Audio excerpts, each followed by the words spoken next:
Добро пожаловать в мой канал. La Cour suprême brésilienne a rejeté la demande d'habeas corpus formulée par Luiz Inácio Lula da Silva pour éviter la prison. L'ancien président et candidat à la prochaine élection devrait purger une peine de 12 ans et 1 mois de prison. Toute décision judiciaire est importante, mais certaines ont une plus grande répercussion que d'autres, avait déclaré la présidente de la Cour suprême brésilienne, Carmen Lúcia, au début de l'audience, qui devait sceller le sort de Lula.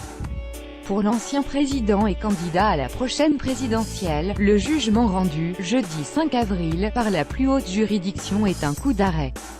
Luiz Inácio Lula da Silva pourrait se retrouver prochainement derrière les barreaux après le rejet par la Cour suprême d'une demande d'habeas corpus pour lui éviter la prison avant l'épuisement de tous les recours possibles.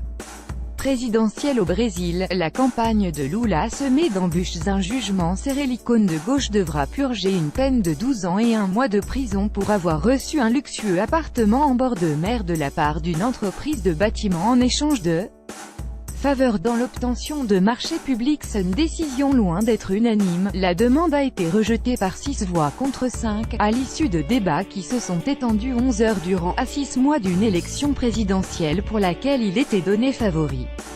Bien que très serré, ce résultat est une victoire éclatante pour les procureurs de l'opération « Lavage Express », enquête tentaculaire qui a mis au jour un gigantesque scandale de corruption impliquant des hommes politiques de tous bords.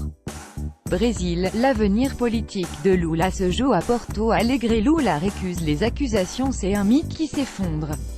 Ancien ouvrier qui avait gravi les échelons pour arriver au pouvoir, Luiz Inácio Lula da Silva était l'une des personnalités politiques les plus charismatiques de ce début de siècle en Amérique latine.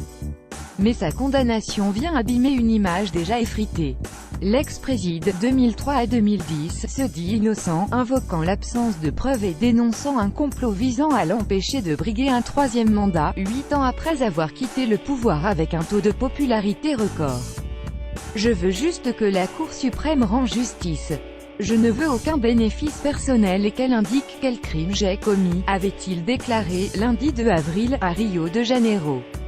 Une décision de la Cour suprême datant de 2016 stipule que toute peine de prison peut commencer à être purgée dès la condamnation en seconde instance, ce qui est le cas pour Lula, dont le premier recours a été rejeté par une cour d'appel fin janvier.